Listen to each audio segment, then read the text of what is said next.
한 수도사에게 어떤 사람이 물었습니다.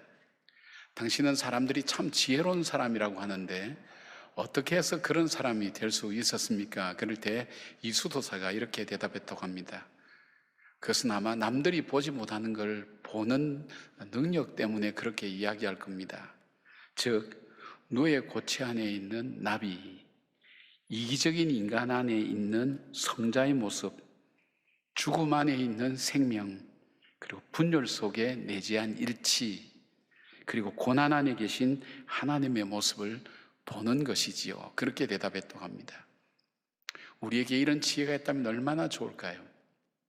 우리 주님께서 지금까지 12명의 제자를 택하시고 선택하시고 부르셔서 이끄신 것을 보면 평범한 사람, 때로는 보잘것없는 사람, 단점이 많은 사람을 한 사람 한 사람 뽑으셔서 주님의 제자로 삼으시고 이 12명의 제자를 통해서 세계의 역사를 바꾸시고 오늘 우리에게까지 이 복음이 오도록 했다면 주님께서 이 제자들을 택하시고 또 세우셔서 훈련시키셔서 또 복음이 우리에게까지 전해지도록 했던 이 과정들을 본다면 정말 주님이야말로 지혜의 주님이라는 것을 보게 됩니다.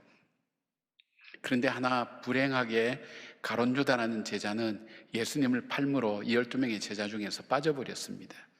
그래서 오늘 등장하게 되는 이 맏디아라는 제자는 조금 다른 제자이기도 합니다. 주님이 뽑으셨던 그런 제자가 아니라 주님 대신 성령의 도움으로 제자들과 그 공동체가 함께 제비뽑기에서 선출하였던 그런 제자를 이야기합니다. 그러나 이 제자는 끝까지 자기 사명을 완수하며 12제자의 그 영광스러운 반열에서 마지막까지 사명을 잘 감당한 사람이 된 것을 봅니다. 이 과정을 통해서 주님께서 우리에게 보여주신 것이 무엇이 있는가? 이 맏디아를 통해서 우리가 어떤 제자가 되어야 될 것인가? 다시 말씀드리면 우리가 이 세상을 살면서 어떤 사람으로 살 때에 하나님께서 오늘 내 삶을 이 땅에 보내신 그 삶을 정말 아름답게 살아내는 삶이 될 수 있을까 하는 그 원리들을 주님은 바로 이 맏디아를 선출하는 과정을 통해서 우리에게 설명하고 있는 것입니다.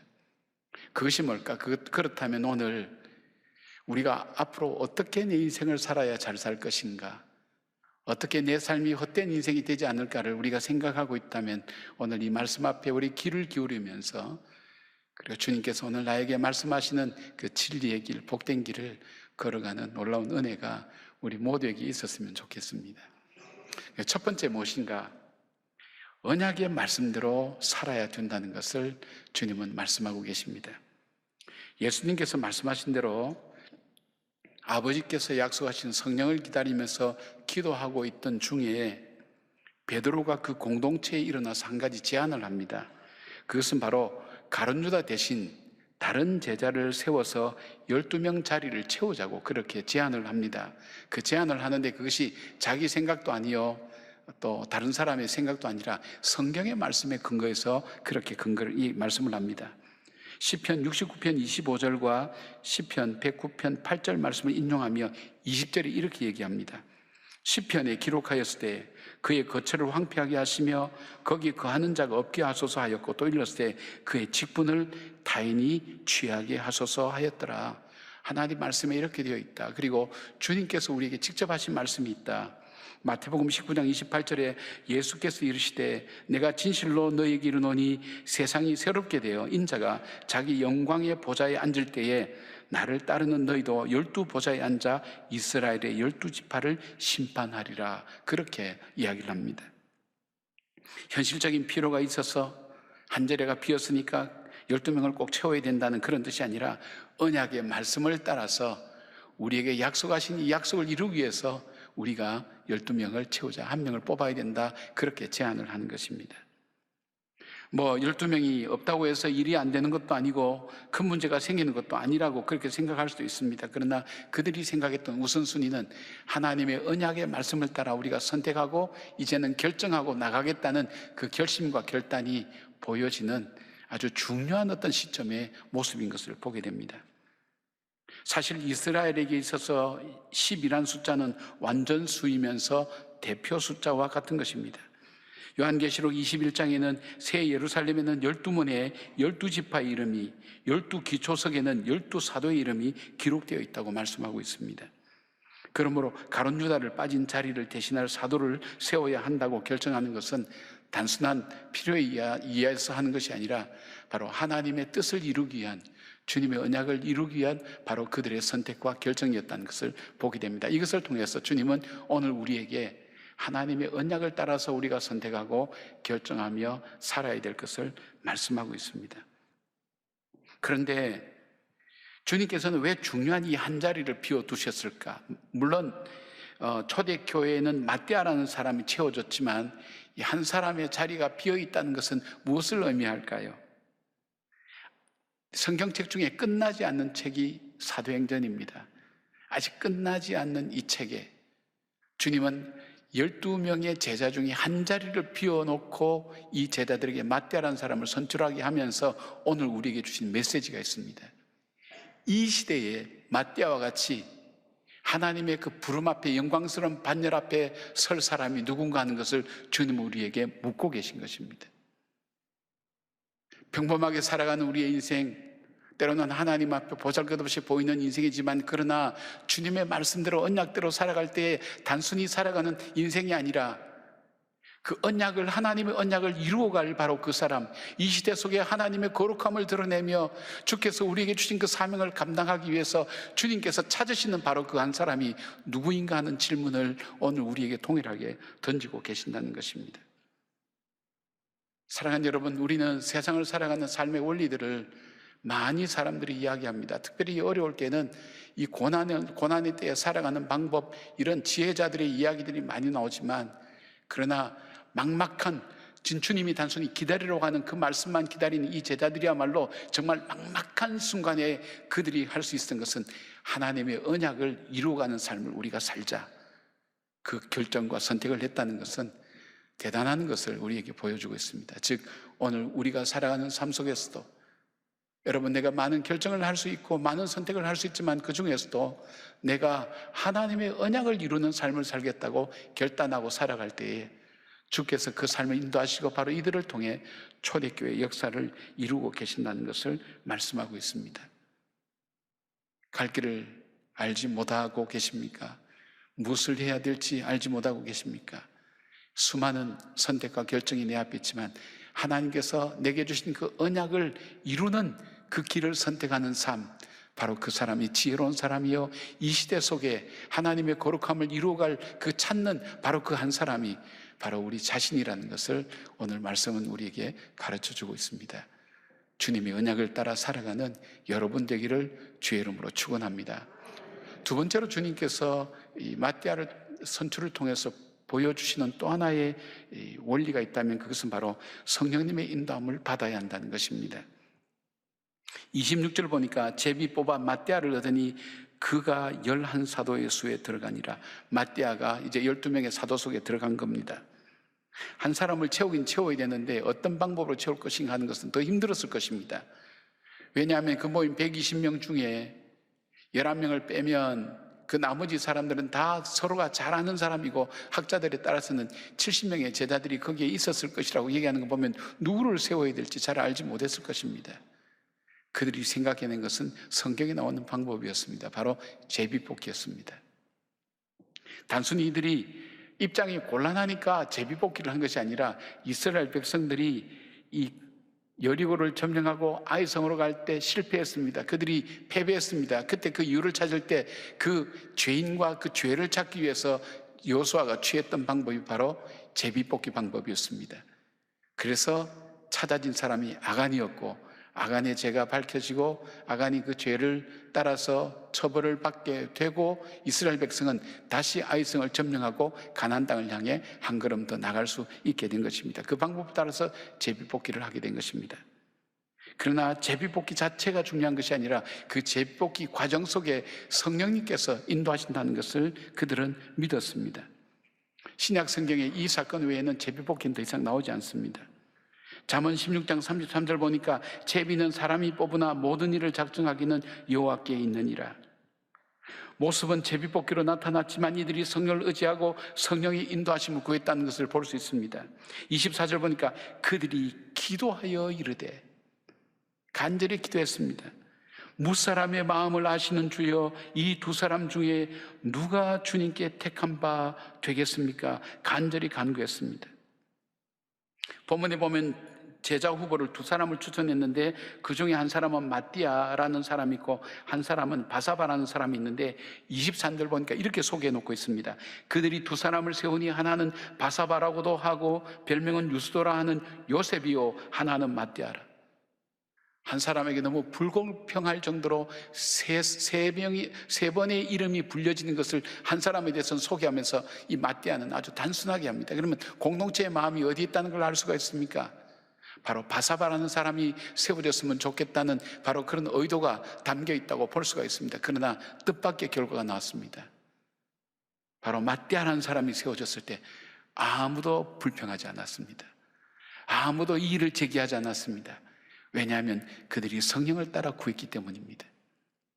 내가 원하는 것, 내가 뜻하는 것이 아니라 하나님이 원하시는 것, 하나님 뜻하시는 것이 무엇인지를 성령께 간구하고 기도할 때 이루어진 그 일이 단순히 이루어지는 것이 아니라 하나님의 역사하심 속에 있다는 것을 그들은 믿음으로 고백하고 그 일을 받아들이고, 이에 이어서 2장 1절에 보니까 오순절 날에 이미 이름에 그들이 같이 한 곳에 모였더니 호련히 하늘로부터 급하고 강한 바람 소리 같은 것이 있어서 그들이 앉은 온 집에 가득하며 성령의 임재하심을 통해서, 성령의 충만함을 통해서 초대교회가 시작되는 것을 보게 됩니다.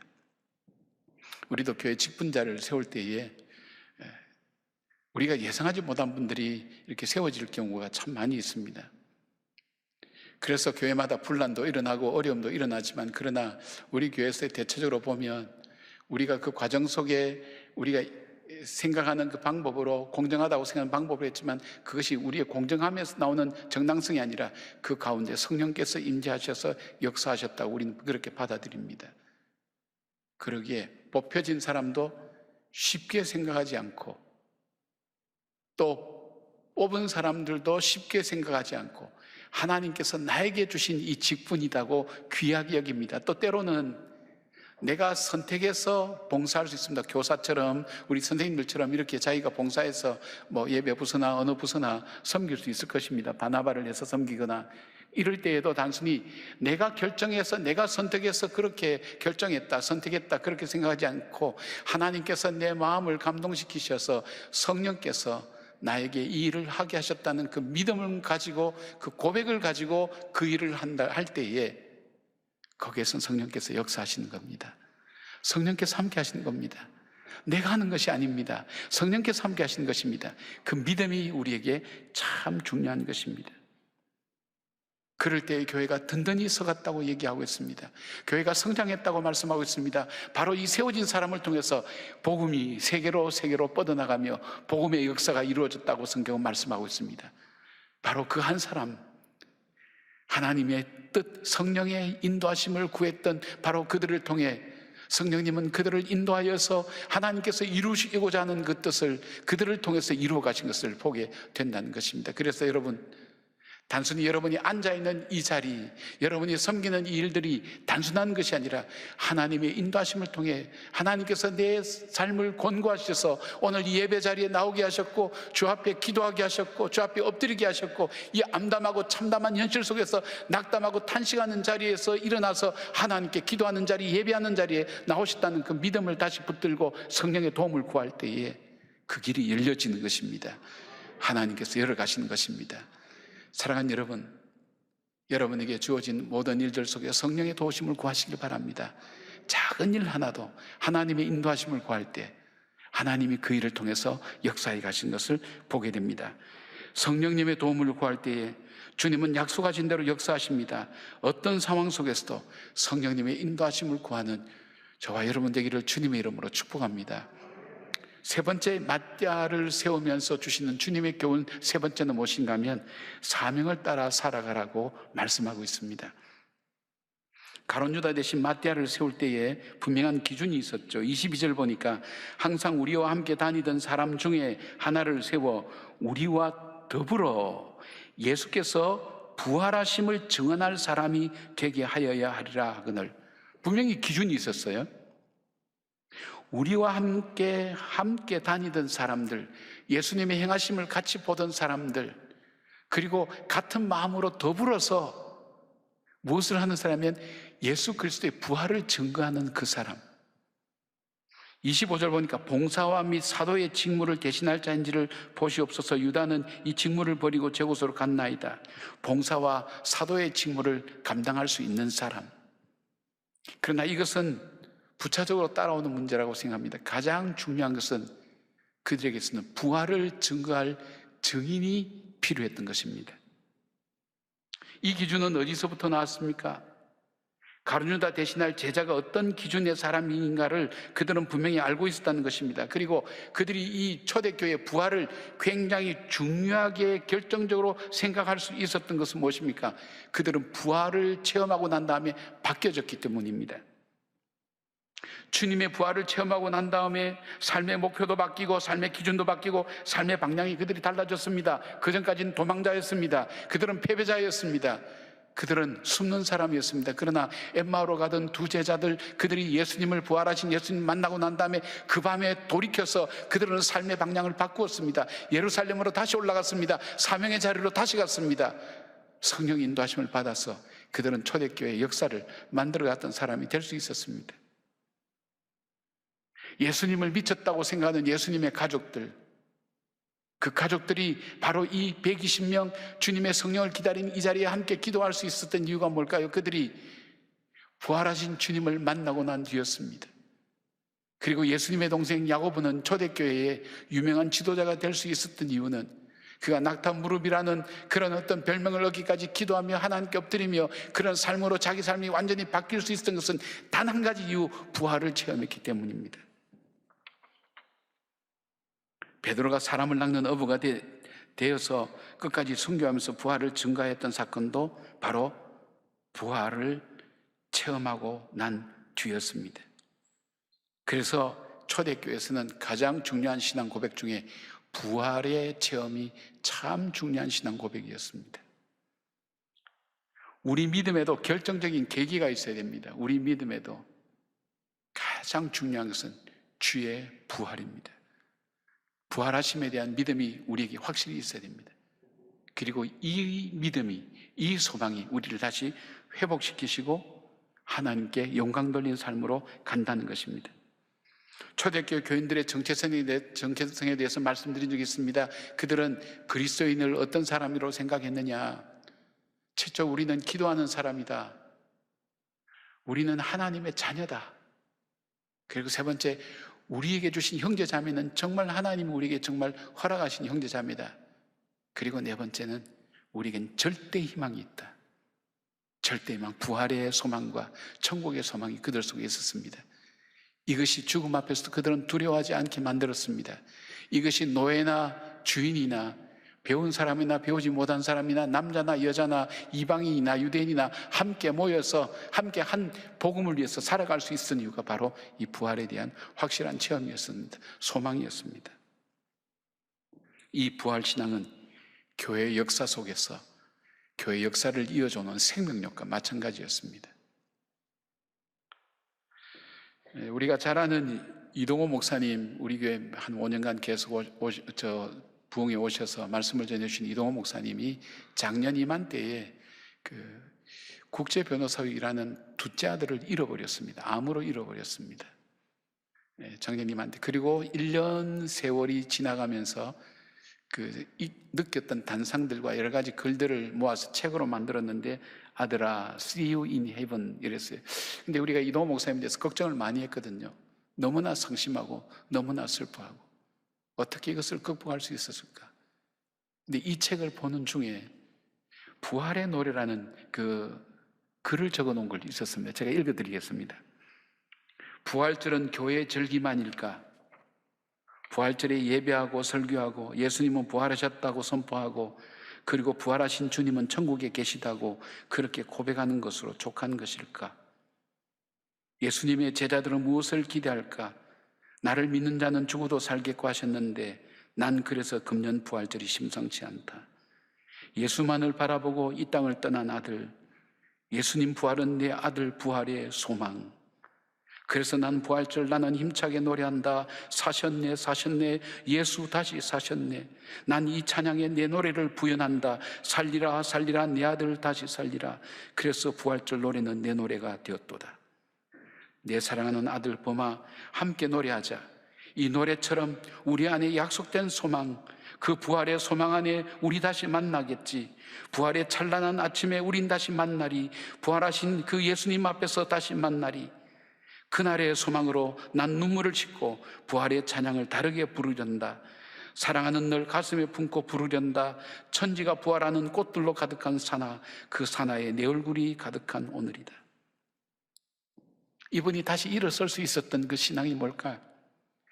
절대 절망 속에서 다시 일어서게 만들었던 것이 바로 이 부활의 믿음이었습니다.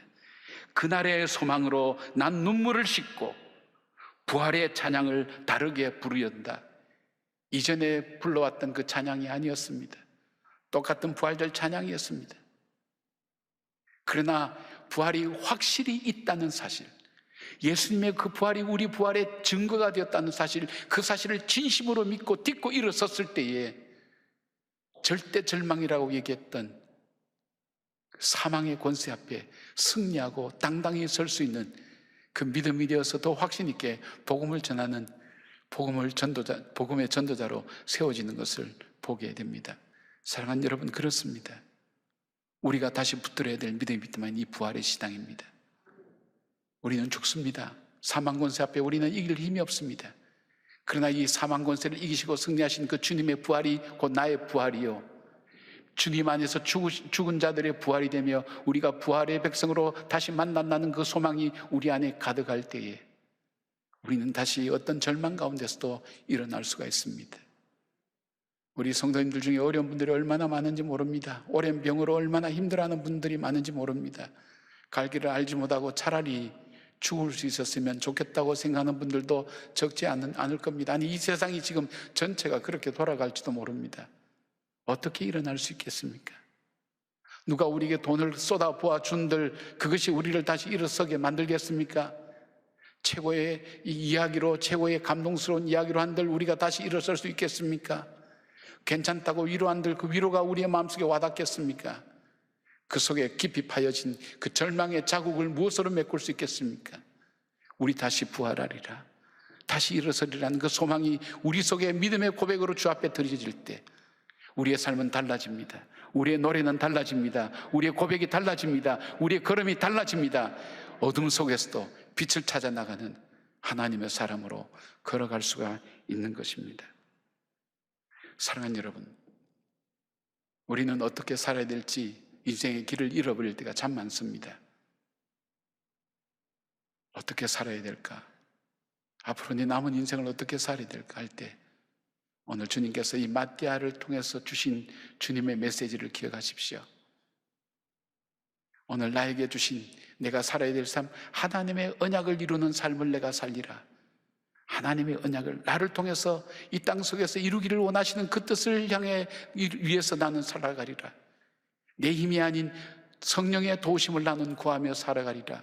그리고 나에게 맡겨진 이 사명이 끝나는 날까지 이 부활의 이 소망을 붙들고 믿음 안에 주님께서 맡겨주신 일들을 끝까지 감당하리라. 내게 맡겨주신 가족들, 내게 맡겨주신 교회들, 내게 맡겨준 이 시대의 아픔들, 내가 함께 짊어지고 끝까지 하나님의 사명을 감당하는 하나님의 사람으로 살아가리라는 그 믿음을 다시 붙들고 일어설 때에 세상은 달라집니다. 여러분의 가정도 달라집니다. 이 나라와 민족이 달라질 줄 믿습니다. 이 소망 붙드시고 소망을 증거하는 하나님의 사람, 주님이 찾는 그 한 사람 되시기를 주의 이름으로 축원합니다. 아멘.